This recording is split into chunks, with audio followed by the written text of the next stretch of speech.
Actually, Jasper said, smiling despite himself as he walked into the room.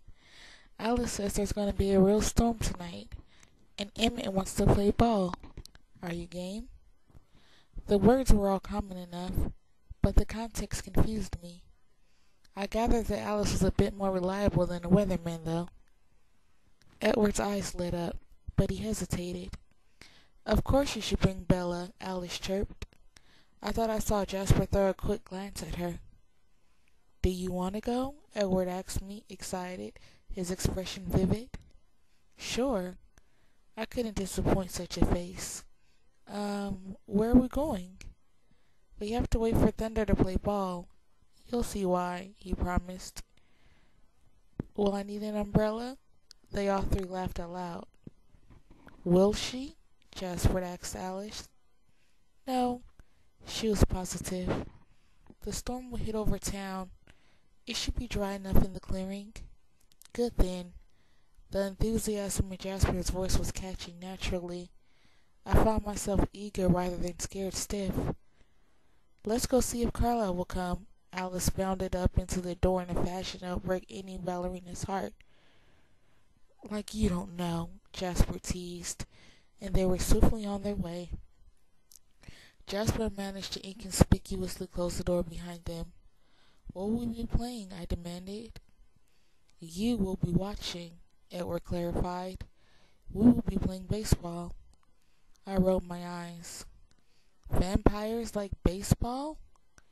It's the American pastime, he said with mock solemnity.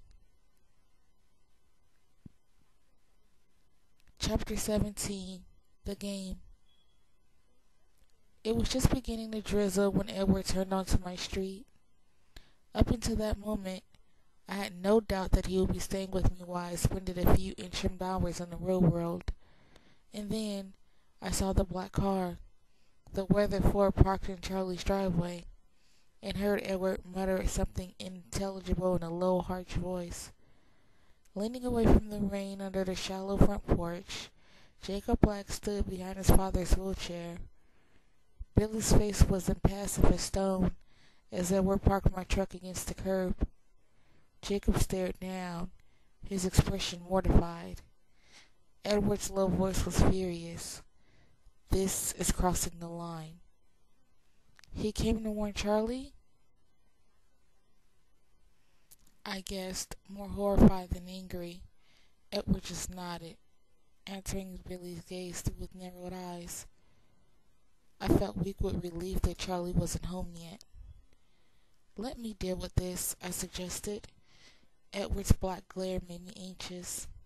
To my surprise, he agreed. That's probably best. Be careful, though. The child has no idea. I bridled a little at the word child. Jacob is not that much younger than I am, I reminded him. He looked at me then, his anger abruptly fading. Oh, I know, he assured me with a grin. I sighed and put my hand on the door handle. Get them inside, he instructed, so I can leave. I'll be back around dusk. Do you want my truck? I offered, meanwhile wondering how I would explain his absence to Charlie. He rolled his eyes. I can walk home faster than this truck moves. You don't have to leave, I said wistfully. He smiled at my glum expression. Actually, I do. After you get rid of them, he threw a dark glance in the black's direction. You still have to prepare Charlie to meet your new boyfriend. He grinned widely, showing all of his teeth. I groaned. Thanks a lot. He smiled the cricket smile that I loved. I'll be back soon, he promised. His eyes flickered back to the porch, and then he leaned in to swiftly kiss me just under the edge of my jaw.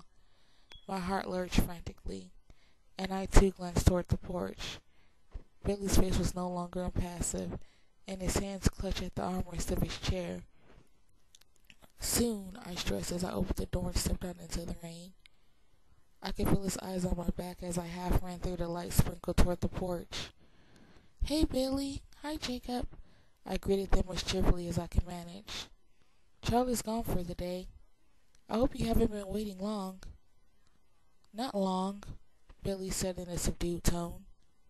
His black eyes were piercing. I just wanted to bring this up. He indicated a brown paper sack resting in his lap. Thanks, I said, though I had no idea what it could be. Why don't you come in for a minute and dry off? I pretended to be oblivious to his intense scrutiny as I unlocked the door and waved them in ahead of me.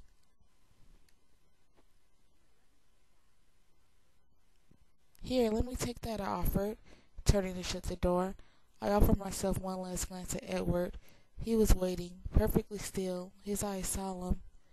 You'll want to put it in the fridge, Billy noted as he handed me the package. It's some of Harry Clearwater's homemade fish fry, Charlie's favorite. The fridge keeps it drier, he shrugged. Thanks, I repeated, but with feeling this time. I was running out of new ways to fix fish, and he's bound to bring home more tonight. Fishing again? Billy asked with a subtle gleam in his eyes. Down at the usual spot? Maybe I'll run by and see him.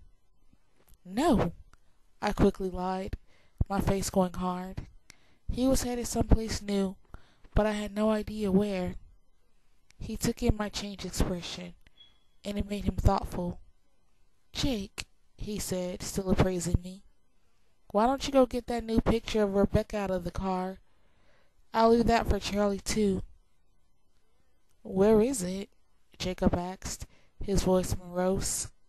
I glanced at him, but he was staring at the floor, his eyebrows pulling together. I think I saw it in the trunk, Billy said. You may have to dig for it. Jacob slouched back into the rain. Billy and I faced each other in silence. After a few seconds, the quiet started to feel awkward, so I turned and headed toward the kitchen. I could hear his wet wheels squeak against the linoleum as he followed. I shoved the bag onto the crowded top shelf of the fridge and turned around to confront him. His deeply lined face was unreadable. Charlie won't be back for a long time. My voice was almost rude. He nodded in agreement but said nothing. Thanks again for the fish fry, I hinted. He continued nodding. I sighed and folded my arms against my chest. He seemed to sense that I had given up on small talk. Bella, he said, and then he hesitated. I waited. Bella, he said again. Charlie is one of my best friends. Yes? He spoke each word carefully in his rumbling voice. I noticed that you've been spending time with one of the Cullens. Yes, I repeated curtly. His eyes narrowed. Maybe it's none of my business, but I don't think that that's such a good idea. You're right, I agreed. It is none of your business.